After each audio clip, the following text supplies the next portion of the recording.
quilters, welcome back to my channel, Pages and Stitches. That's spelled pages, the number 3 stitches, both here on YouTube as well as on Instagram. Thank you so much for joining me today. I am bringing you a very delayed update, Quilters Corner update number 21, my July wrap up. So my name is Kelly. Welcome to my channel if you're new here. I primarily produce content on quilting and cross stitching. Today I'm bringing you my quilting update. If you do watch floss tubes, but you just had no idea that I make those too, I do. The July update of my floss tube is already out. It's already up and available for you to go see if you want to check that out. And if you're just here for quilting, then that's great too. And welcome, welcome, welcome. I'm glad you're here. Again, I do apologize because this is delayed. If you watched my floss tube, you will have heard me talk about how July was just insanely busy, and so far the first week of August hasn't been any different. So I filmed my floss tube, which was a couple of days late, and then I was gonna film my quilters corner the next morning, but then we had a vet visit we had to take care of, and then we had AC issues that had to get taken care of. And this weekend I went to not one but 2 birthday parties, one for an adult, one for a child, and I visited with a friend from out of town. So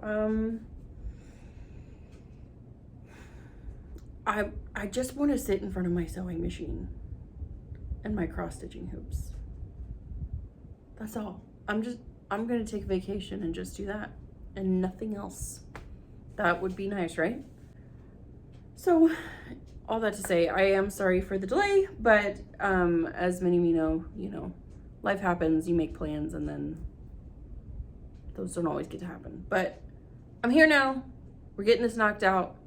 We'll get back on track next month. So like I said, today is the July wrap up, which is Quilters Corner number 21. Today is Sunday, August 6th, and it is like 7:30 p.m. I'm just barely making it in under the wire while there's still just a hint of daylight outside. If you are unaware, I live in the South. I'm in Texas. The weather today was a high of 103. We've been sitting at about that high for the past 2 weeks, and we got another 2 more to go, where they're threatening the weather gods are threatening 105, 104, 105, 106 before we go down to 99 in the later weeks for a cold front. So that's fun. Summer used to be my favorite season until I had to pay for electricity. So I am hopeful that I can give you a good quality, like meaty video today, but it might be on the slimmer side just because I don't feel like I was able to do as much quilting content this past month. Oh well, there's always next month. But before we get to the quilting projects, I want to start off as usual with my reading update. If you are new here, the Pages and Stitches is representative of my third passion, which is reading. I've got my quilting, I've got my cross stitching, and I've got my reading. I just want to do a quick update showing what I am currently reading. Really didn't read much of anything in July because I didn't have time. So this is a real fast update. At the tail end of July, I started this book, which is Fourth Wing by Rebecca Yarros. It is very popular right now. It took me a while to get a hold of this because it kept being sold out. And I've read like 45 pages of it. Like, I really haven't even read that much since my floss tube update, which is where I showed it the first time. Summer's been like, I'm over it. I'm over it, you guys. It's been busy. It's been hot. I'm ready for it to be done with. So when I finish that book, I mean, let's be honest, it'll be more of an August read than a July read, so. But I was sticking with tradition. I wanted to show you what I read in July, which was about 30 pages worth of one book. Very unlike me. Okay, so let's go through some whips that I've been working on, just a couple. I've got a new start, which you can see behind me. And then I wanted to answer a couple questions at the end that I've had from some subscribers. And then we'll move on. So the first width that I worked on, which you can see directly behind me, is this one here. This is a pattern called Bauhaus by Zen Chic. Very good, very easy, very fun. This is also my first go around with curved piecing. I avoided it for the longest because I felt intimidated by it, but it's actually like super easy. So I figured it out. And since the last time you saw it, I had only had these first two columns here on the side, and I've since added this one. So I just have one more, which is 4 blocks, another 4 blocks. And then I'm still oscillating between putting, as you can see in the pattern, there's a border around it. Which I haven't decided if I want to do or not.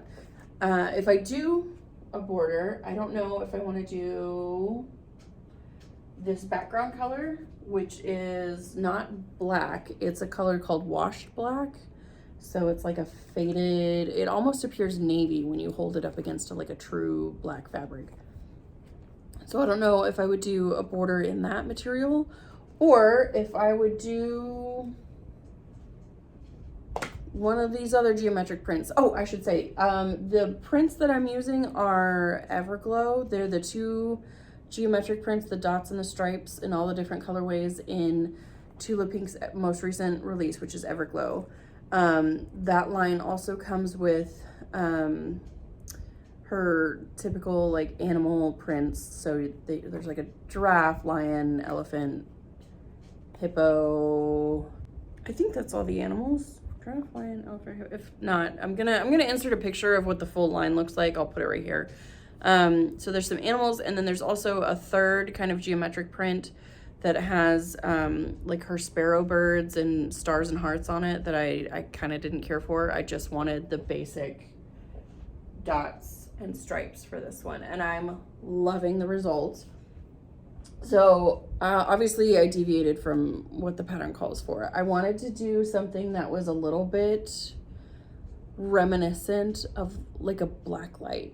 Like this reminds me of an arcade, or right? Like an 80s, 90s arcade. And that's exactly what I was going for. So, and it just looks fantastic. Unfortunately, the colors don't translate too well on camera, but in person they are so vibrant, which was, like I said, what I'm going for. If you've seen Everglow in person, then you know that this is a bright palette, and I'm really loving it. So I don't know if I mentioned this last time, but I think I did. I had a previous comment from a subscriber that suggested that for the backing, I take those animal prints from the Everglow line that I wasn't using and get maybe some yardage of it, and then piece together like a really cool back, maybe kind of hodgepodged, or even just like squares like this, almost like a second quilt top. So it matches this line, it's got its own unique layout, and that way the quilt basically becomes reversible once I have it quilted. And I think that is a genius idea. So once I sit down to work on this again and I get these done and on this column and piece together, I'm gonna go shopping like I need an excuse. I'm gonna go shopping on probably Fat Quarter Shop. That's where I get most of my online fabric purchases now that I don't have a local quilt shop anymore.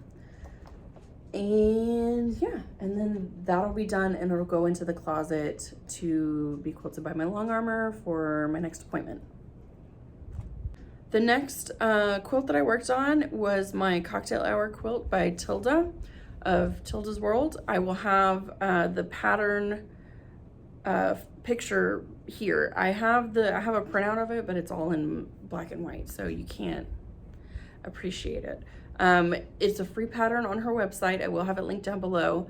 She has it listed on her website in 2 different colorways using her fabrics. So there's a blue and mustard and a pink and green.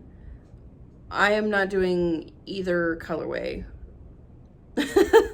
So I'm making this pattern using fabric from one of my favorite designers, actually the my all-time favorite designer, I should say. It's quick tripping Kelly. Which is Anna Maria Horner, and I'm using her line Fluent. And I will insert a picture here of what Fluent looks like all together. I've already got it like separated out and cut up, so I can't really show you in person. But I am using Fluent for all the dresses. I'm using different skin tones. I'm using these here. These are all the skin tones I pulled. The original pattern just called for one skin color, which I didn't want. I wanted a little bit more variety. And then it also called for like, I think like 4 or 5 like pastel hair colors. And I'm changing that too. Instead of using just like a couple of pre-selected hair colors, I am pulling the color from my stash of solids to match a color in that particular girl's cocktail dress. So I'm going to insert a picture of what cocktail hour looked like the last time you saw it. I had finished, I think 6 girls, and I had actually, I'm doing this one in a quilt as you go method, and I had already quilted 2 of the girls. So the next column over is one of the ones, as you can see in the pattern, they're staggered, like they don't all start level at the top. One of them's a little bit higher than the other. So I started on a column where the girl was set, the first girl was set lower down. And this is that block here. So this up here is meant to be like the dress of another girl whose face we don't see, because this is the top border of the quilt. And then this is the body of the dress for this young lady. And then up here, under here, is gonna be the head of another girl. And then the rest of like the background behind the head that looks like this down here will have the rest of this fabric. So this one was kind of a unique one. I literally just fudged my way through it because the fat quarter that this fabric came from, it's mostly blue. It's mostly blue, like Grecian urns, right? But it has this section of like an orangey peach on it. And I was like, oh, I can cut it and do one cocktail dress out of the orangey peaches and one cocktail dress out of the blues. But I really did not have enough of this colorway to do that. So I ended up having to piece this together. So there's actually a seam right here. And then I had to pull some maroon bits from, I mean, you can see it real close. I just pulled like a similar like pink, dark pinky color from a different fat quarter to supplement. And I mean, looking at it back here, it's just not that big a deal. I think some people, that would really bug them. I'm not making a big deal about it because I did really want to use this print as its own cocktail dress instead of like saving it for another project or even wasting it. So I just thought, well, like, you know, I could have probably pulled this just like a solid of this color, and in retrospect that might have been a better idea, but I just wanted to, I had this on the table next to me and I was like, yeah, that's dark pink, I'll add it back there behind her head, because in this section the pieces are really small. I don't mind it at all. I've talked about it before. I don't think that you're meant to take hobbies like this. Keep in mind, keyword is hobby. I don't think that you're meant to take them so seriously that they become unenjoyable, right? I do this for fun. I do it for stress relief. I don't do it professionally. I have sold quilts before, but it was because somebody offered to buy them, not because I'm doing it as a career choice, if that makes sense. So this is literally just for funsies. All the quilts I make, I give away as gifts. I've given them away as donations,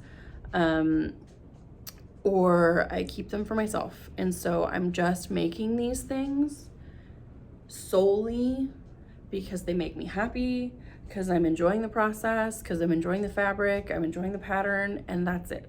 So if ever you're in a conundrum like I was, where I needed just a few more little pieces and I didn't have enough of that fabric, fudge it. Get you some similar colors and fudge it. If you need a big cut and you don't have enough fabric, piece it together. Who cares? Just fudge it. It'll be okay. I bet you if I hadn't pointed it out, like I'm sure it's obvious now, but I bet you if I hadn't pointed it out, some of you would never have known. Right? Who cares? Just have fun. That's all we gotta do. We just gotta have fun. So anyways, I'll get off my soapbox now. This is my next installment on my cocktail hour quilt using Fluent by Anna Maria Horner. Okay, so this next project I want to show you, I mentioned that I was going to start working on it last time, and that's this one here. This is a one block wonder quilt, which was a quilt that I had seen, or a style of quilt that I had seen several versions of on Pinterest, and I was like, what is this all about? So I did some research, checked them all out, and decided, yeah, I want to do that. So I bought this fabric to use as like a practice fabric, and then I bought this fabric here, this big one with the red and yellow poppies. That's a little bit darker, for like a bigger version. This one I needed almost 6 yards of. This one, the pattern repeat was much smaller. I think I only needed like 1.5 yards. So I'm going to rotate the camera. Okay, hang on tight. There we go.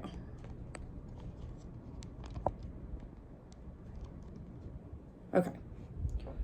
So this is what I was able to create with the fabric that I got. The repeat on the fabric repeated itself twice from selvage to selvage, and then it was like less than 20 inches before it repeated along the yardage. So ultimately I didn't need that much yardage to get 6 repeats of the fabric. How you make this is you cut 6 squares, rectangles, whatever, with using the same repeat, and they're all stacked on top of each other. So you cut them into strips depending on how big you want your triangles and ultimately your hexagons. I cut mine into 3.5-inch strips. And then from there, you will use either your 60-degree line on your mat or a 60-degree triangle ruler to cut those strips into triangles, fan them out, and they make this sort of like kaleidoscope pattern. And then when you stitch them together, you stitch one side of the hexagon together and then the other side of the hexagon together, but you leave the halves separated, so that way these can all be sewn together in columns like this once you have them laid out, right? And then you can stitch the columns together. That's how you would do it without, because if you completely stitch the hexagons together, you would have to Y-seam it at all of the hexagon intersections, and that's just way too much work. So the smaller little fabric that I was practicing on, I made this layout with it. I kind of so this one has like a ton of color in it, so it's not like you can get like a good gradient, but I did kind of try and gradient a little bit. So like more of your purples here, your blues, yellows and greens on this side, and your pinks down the middle. I don't know if you can even see that in there, but I did try to do it that way. And I ended up having 1 hexagon left over, which was fine because now I can show you how it works. And then I also wanted to show you this. So the ruler that I use to cut my triangles is this one here, which is the 60-degree diamond ruler by Creative Grids, designed by Krista Moser. Laurel of I'm a Stitch Nerd actually just bought this, and this ruler has been amazing. I've used it multiple times because you can use it to cut, obviously, triangles this way, or even like half 60-degree triangles, right? Hexagons, diamonds, and then you can turn them, obviously turn your diamonds to the side and you have your parallelograms. So it's been such a versatile ruler. And the good thing about these is here, I don't know if you can see it. Yeah, there's a hole right there. And right at the very top, this one is your hanging hole, but this one right here, so that serves as a place to mark your fabric for if you do have to stitch Y seams. Lining up your Y seams, you can do it visually, but sometimes it helps to mark with these little holes where the 1/4 inch seam comes to that point and then you have to pivot, right? So Laurel, this has been an amazing ruler. You will not regret purchasing it. I've used it a few times. Obviously I used it on this one. I've used it on my sort of like space boutique jelly roll pattern I just had finished. I'll insert a picture, of course. And then I have a couple of Krista Moser's patterns that require this one as well. So this has just been a great tool to have. Now, like I said, I did buy this pattern, this fabric, for like the actual big sized 1 block wonder I want to do. I am probably going to keep this size though, the 3.5 inch strips, with the hexie making, you know, it's like the size of my palm. But the reason why I wanted a fabric like this that is a giant print and fewer colors is because whenever you get your triangles cut out, it's easier to form like a prettier gradient, I think, right? This is kind of a hodgepodge of a lot. So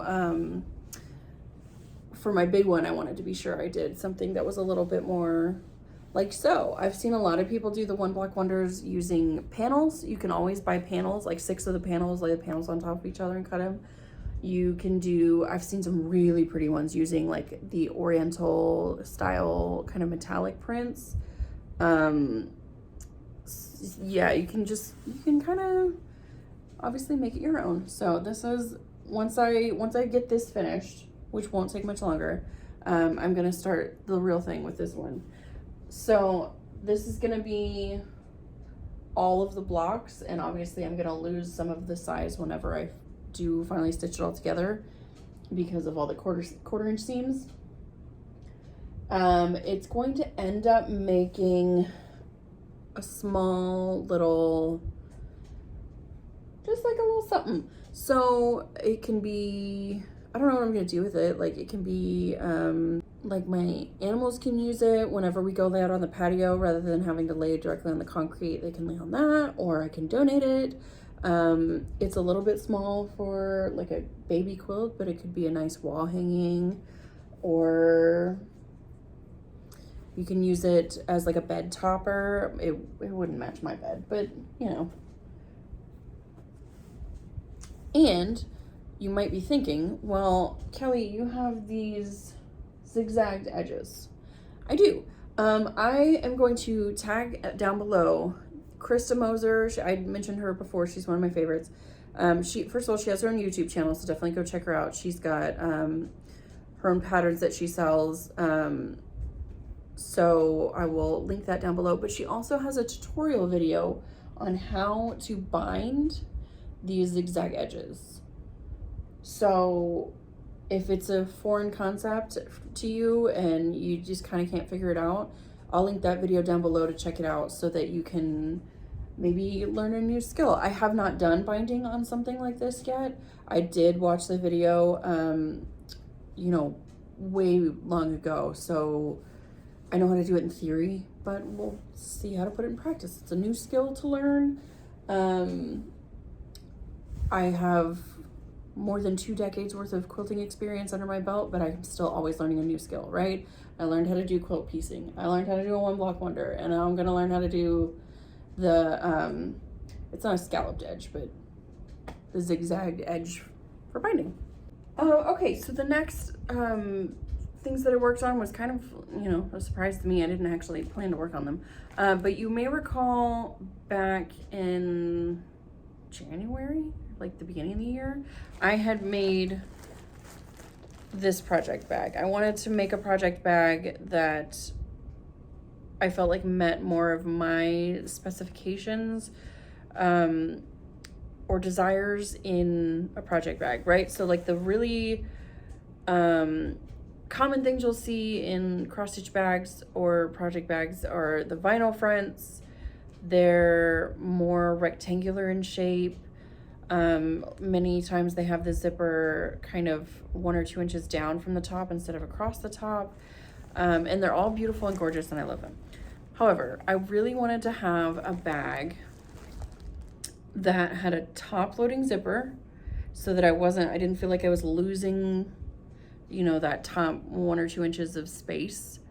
And while I had made the vinyl front project bags in the past, I wanted to make one without the vinyl front because of the fact that that vinyl can sometimes mess with your patterns, right? Or even like the photos of your patterns, they can stick to that vinyl and cause problems. So, and plus vinyl is just a pain in the butt to work with anyway. So I was playing around with this guy and it's just got stuff in it right now. And I decided that I really liked the style of this bag, so I made some more. I gave some to my mom for Mother's Day. I did a giveaway where I designed one for one of my floss tube winners by kind of letting her customize her fabric choices. And I've been having such a good time making them that I made a couple more. I don't really have plans for them yet. I don't know if I'll keep them or I'll give them away, but I made some and I wanted to show you. So the first one is this one here.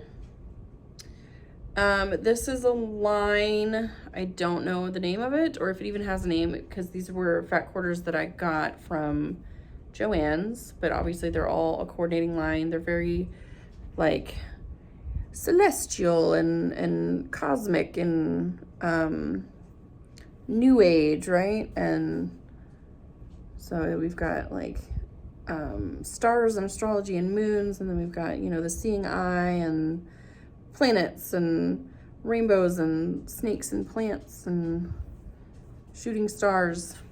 And I just thought, you know, the colors were very like retro and fun and pretty, so I made the bag. The zipper is kind of like a matching aqua color, and the inside is another Joann's print that I just happen to have in my stash, which is a matching kind of aqua. It's got like a floral to it, but it just kind of matches the top there.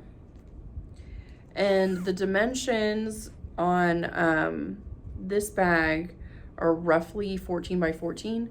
The reason why I wanted it to be this size as opposed to more of a rectangular shape is because I wanted the bag to be big enough that I could put an 11 by 11 Q-snap or like a 10-inch hoop or like the large Nerge frame or Nerge hoop in it without having to disassemble the hoop or take the fabric out with the project on it and fold it up. Because sometimes when, you know, whenever you're traveling with your work, you just want to be able to stick it in, pull it out, and go. There is nothing extra fancy about this. Like there's no extra pockets or zippers or, you know, whatever. There's no like secrets to life in here. It's just basically a very basic bag to protect your work. And of course you don't have to use it as, I mean, if you make a bag for, you can use it for whatever. It's a bag. It can hold whatever you put in it. So this may end up given away. It may end up with me. I don't know. I just made it because I wanted to. And then I made a second one. So let me show you that. And then here is the second one. This one I absolutely love. And then I reversed it. So, right, we got the lime green and the aqua, and then the aqua and the lime green. The designer of this fabric is Rashida Coleman Hale, I believe, or Hale Coleman. Coleman Hale. I'll have it listed down below. She is a designer who designs for Ruby Star Society, which is one of my favorite fabric manufacturers.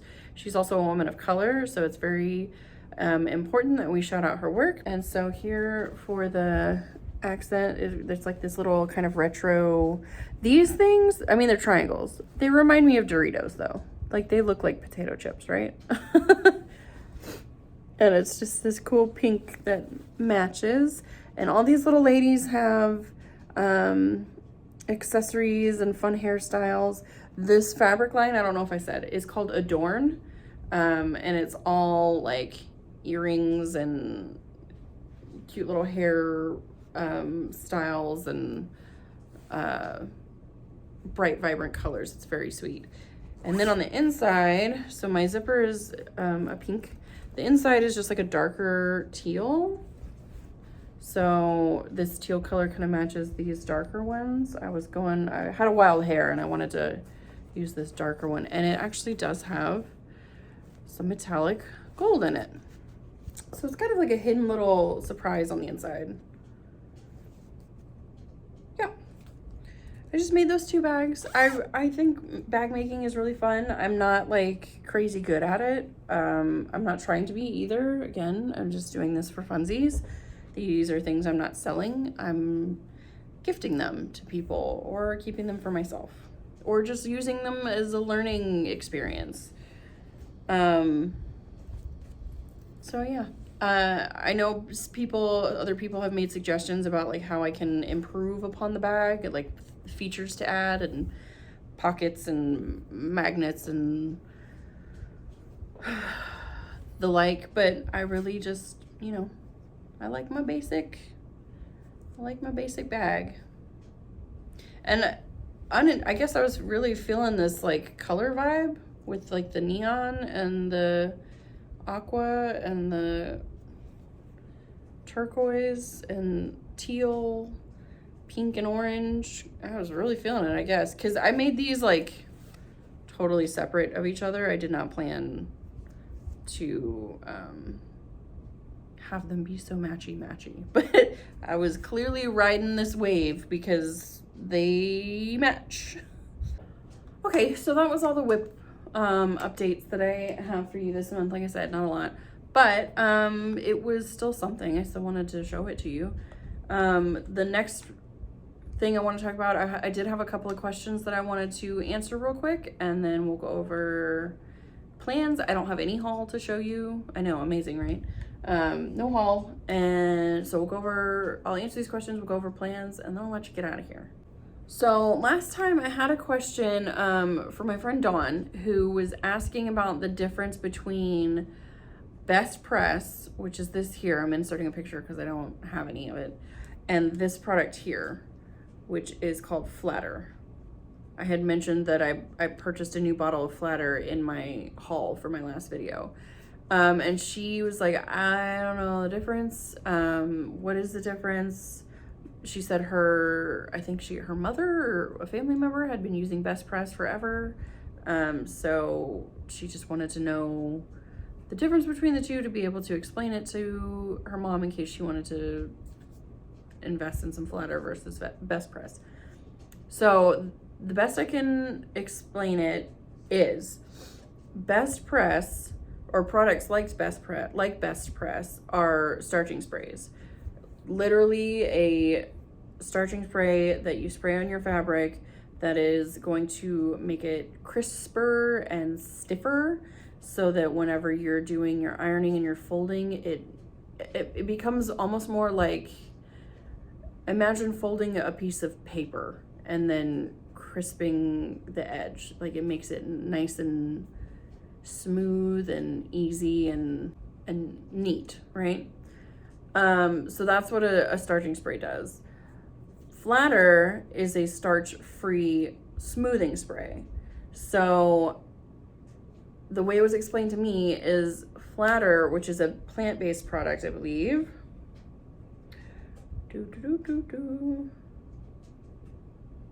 Yes. There's no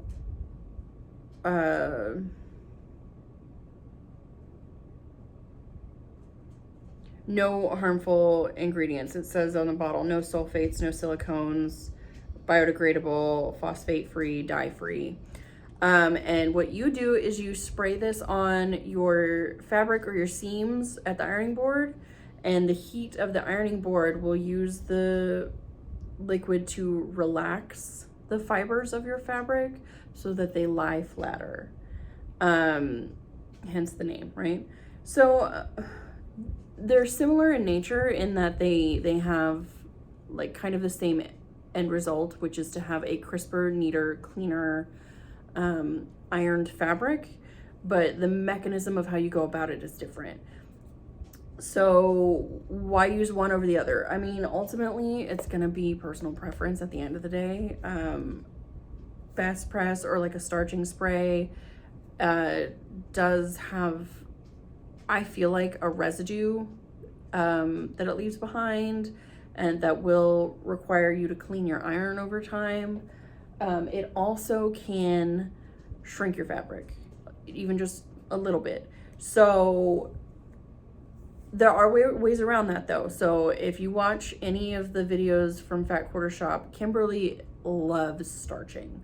She lives by it. But her method is to starch her full pieces of fabric, like drench them in a starching spray before she ever cuts into them, and she lets them dry in her bathroom. And so any shrinkage that happens will happen ahead of time, so she doesn't have to fight that battle like halfway through making a quilt.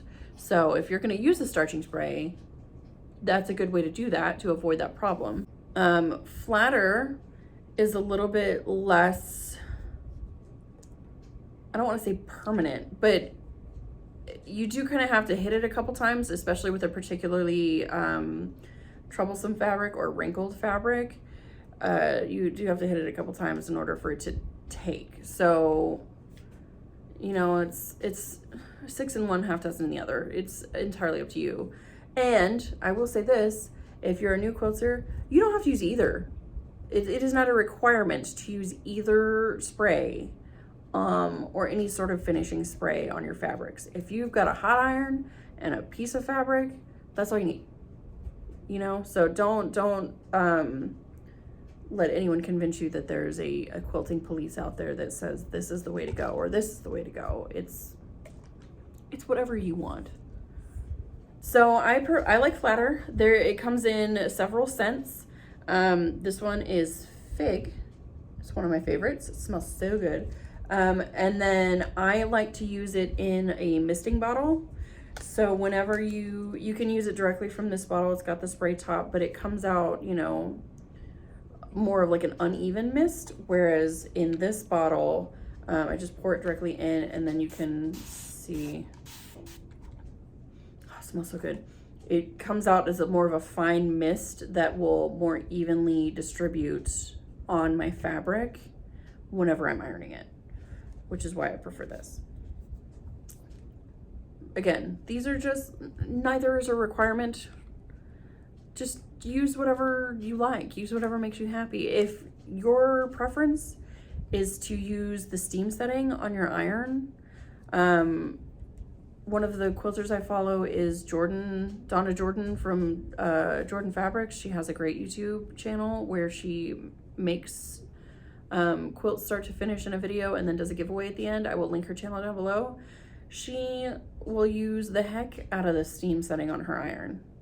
I've never seen her use flatter or best press. I'm sure she has it. She's got a quilt shop, but she uses the steam setting on her iron. Like, use what works for you guys.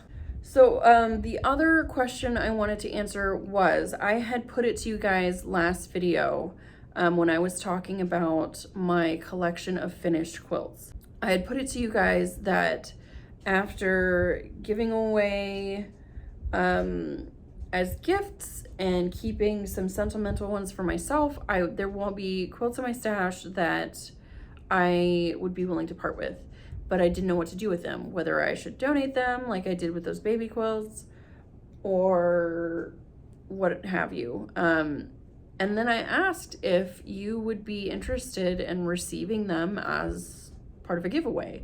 And then a couple people were like, yeah, I would love that. So I have my answer in the I don't have a giveaway planned for this video, but in the future, I think, you know, if I can hit some milestones with my channel and with my quilting content, I would be more than happy to do some quilting giveaways of some of my finishes that I enjoyed making and I loved the process, but I'm willing to part with and send to somebody who will also love and appreciate them.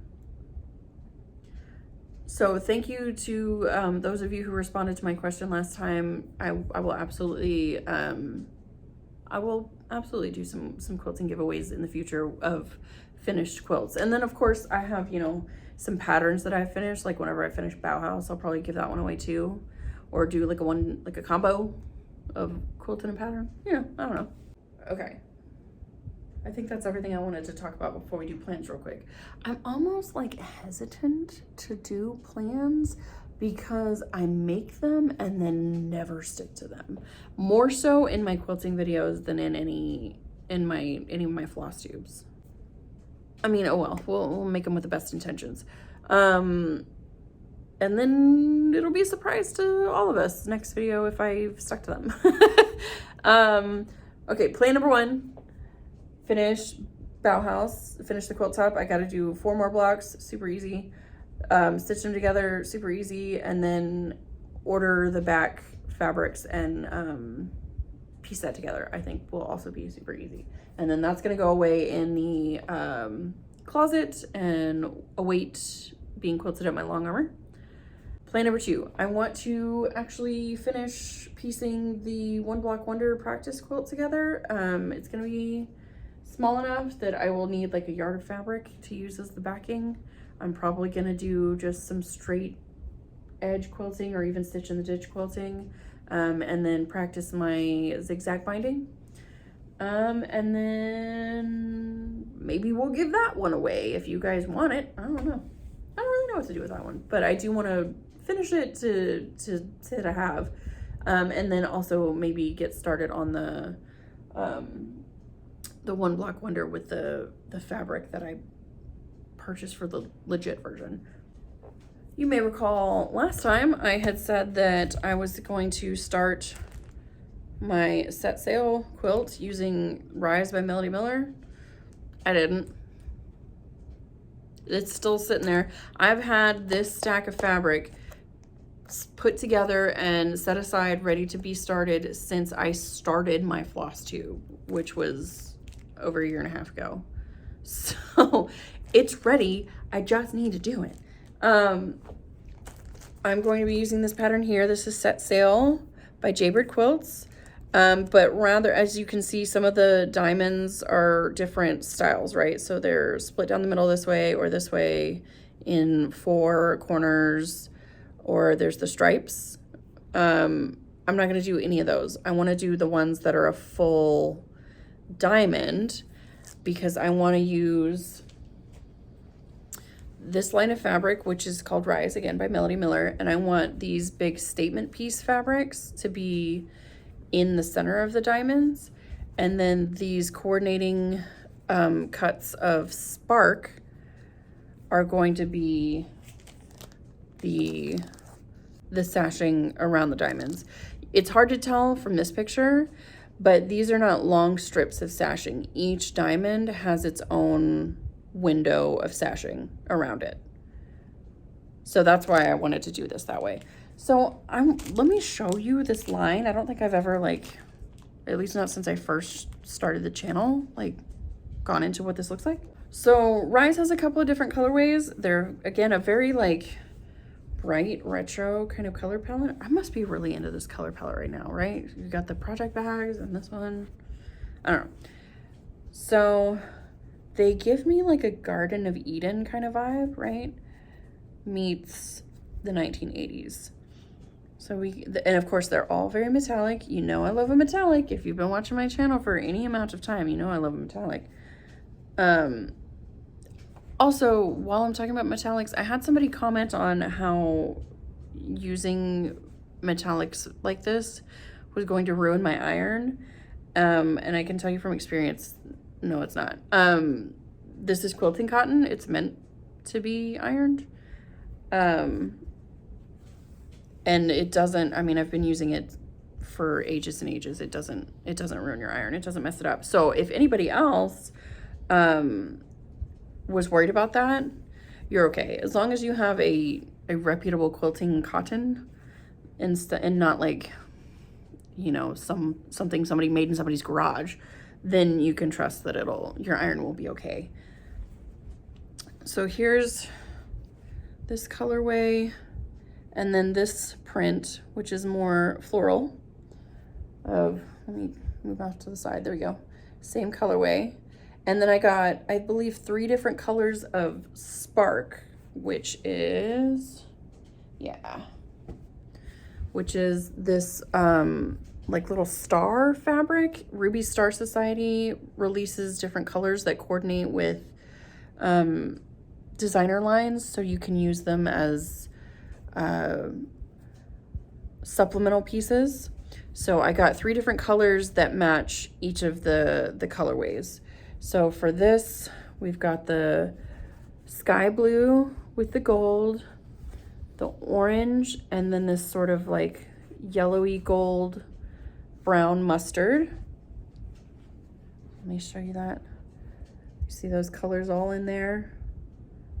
Yep. And then there's this colorway of the same prints. So we've got the deep navy. This is really pretty. It's like a nighttime version, right? We've got the navy with the darker blues and the greens. The oranges are darker. And then we've got this one, which is really fun because the background is like this bright, beautiful, like cerulean blue. And I really love this green. Melody Miller is one of my favorite fabric designers for Ruby Star, and she used, I will insert a picture of my Stay Gold panel quilt, and she uses a lot of the same colors, right? So she loves this green and like these deeper blues. She loves these hot pinks and the baby pinks. So we've got those 2, and then the coordinating sparks that I got are this navy with the blue star, the blue with the navy star, and then a cream with the gold star. So you can see, there we go. You can see those colors obviously well represented in those. And then the last colorway is actually very like appropriate for right now because Barbie is killing it at the moment. Barbie's taken over the world. She's back in power because she's a feminist icon and we love her. So this is the last colorway, and it is pink upon pink upon pink with some orange, which I just adore. So we've got this baby pink background with the hot pink and the hot orange and the darker orange snakes and the white creamies. And then here's that floral print.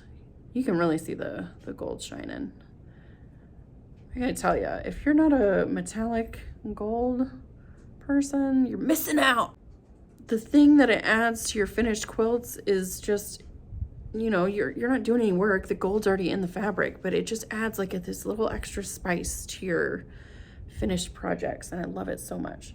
Okay, so this is like, I'm calling it the Barbie colorway. So the 3 sparks that I got to complement this one are these 3. So we've got our hot pink with like a darker, is it a pink? Or like, it may be that dark orange color.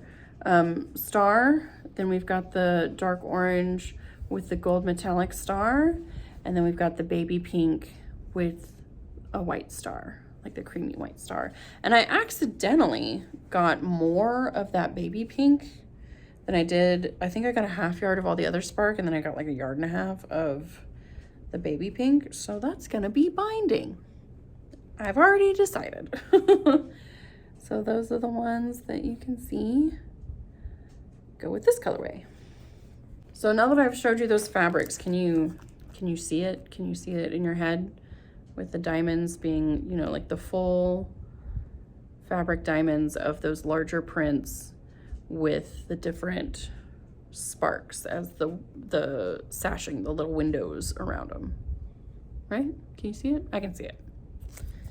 So again, it was my plan to start this last month and I did not. So now it's my plan to start it this month. I may or may not do some more project bags. I don't know. We'll see when we get there.